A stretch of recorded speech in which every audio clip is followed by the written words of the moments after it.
आज धाराशिव जिल्ह्यामध्ये जे आहे ते कृषी मंत्री दत्तात्रय भरणे मामा यांची राष्ट्रवादीची आढावा बैठक झाली। मामा आज एक आढावा बैठक झाली, माड्यामध्ये देखील आढावा बैठक झाली। आता धाराशिव जिल्ह्यामध्ये आपण आढावा बैठक घेतात, काय आढावा बैठकीमध्ये नेमकं ठरलं? आढावी बैठकामध्ये घेण्याचा एकच उद्देश आहे की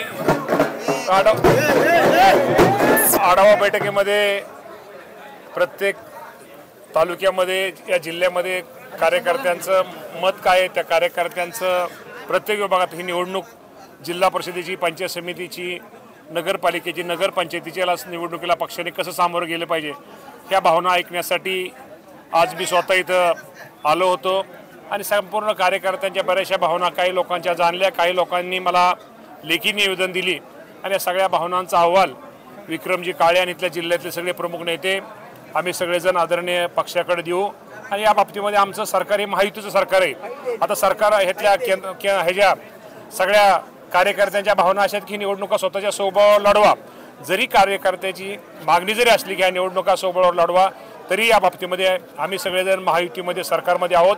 या बाबतीमध्ये देवेंद्र फडणवीस साहेब, एकनाथ शिंदे साहेब, अजित साहेब, दादा पवार साहेब जो निर्णय घेतील तो कार्यकर्ते इथला मान्य करतील अशा प्रकारचा आजच्या बैठकीमध्ये आम्ही सगळ्यांनी ठराव केलेला आहे आणि त्या परंतु या सगळ्या निवडणुकीसाठी राष्ट्रवादी पक्ष हा संपूर्ण सीट्स आज तर सगळ्यांनी आज लढवण्याचा निर्णय घेतलेला आहे। आपण पाहतोय की आढावा बैठकीमध्ये शेतकऱ्यांनी नुकसान भरपाईसाठी देखील आपल्याकडे व्यथा मांडली, काय नेमकं त्याचे म्हणणं? शेतकऱ्याची काय चूक नाही, एखादा शेतकरी मांडतो, एखादा उठतो, व्यथा त्याची काय चूक नाही, ज्याचं जळतं त्याला कळतं।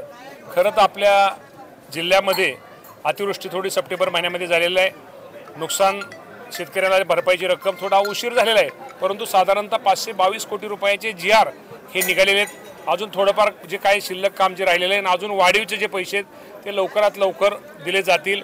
पंचनाम्याचं काम पण बऱ्यापैकी पूर्ण होत आलेलं आहे। त्या बाबतीमध्ये मी एवढंच माझ्या शेतकरी बांधवांना सांगतो की निश्चित प्रकारे उशीर थोडा काही ठिकाणी उशीर झालेला आहे, काही ठिकाणी मिळालेला आहे, GR निघालेलं आहे, पण वाटप येणाऱ्या एक 8-10 दिवसामध्ये बऱ्यापैकी सगळं वाटप हे निश्चित प्रकारे शेतकऱ्यांच्या खात्यावरती DBT मार्फत मिळतील। फलटणमध्ये आपण पाहतो की डॉक्टरांचे आत्महत्येचं एक प्रकरण समोर आलं, त्यामध्ये खासदारांचं नाव येतं, PNचं नाव येतं, कशा पद्धतीने आपली प्रतिक्रिया असणार? या बाबतीमध्ये कुठलीच खरं तर ही घटना अत्यंत दुर्दैवी, मान शिरमेनी खाली घाल अशी घटना आहे। निश्चित प्रकारे अशा घटना पुन्हा पुन्हा होऊ नये यासाठी निश्चित प्रकारे सरकार या बाबतीमध्ये खबरदारी घेईल आणि आपण जो म्हटलं मला या बाबतीमध्ये माहिती नाही, आता असं ऐकीव आहे, प्रत्यक्षामध्ये कोणी त्यात राजकीय माणसांनी भाग घेतलाय काय असं अजून तर समोर आलेलं नाही। आता आपण फिरताय पूर्ण सोलापूर जिल्हा देखील, आपण भाजपचे आमदार वाटेवर होते, त्यांच्याशी काय नंतर आपला संपर्क झाला आहे का राजन? काय शेवटी प्रत्येक तालुक्यातलं राजकारण तिथलं वेगवेगळं असतं।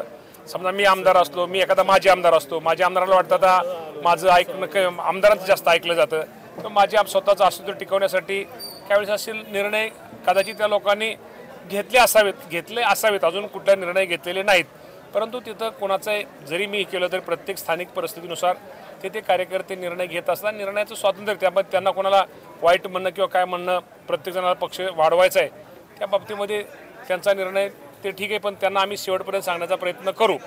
त्या नाराजांबरोबर आपली काय चर्चा झाली का?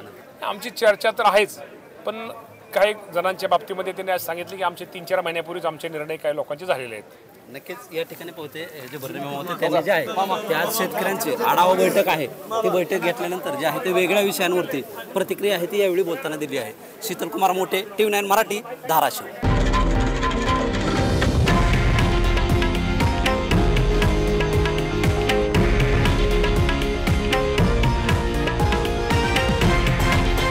हे आहे देशातील नंबर 1 न्यूज नेटवर्क आणि आपण पाहत आहात TV9 मराठी, एकमेव।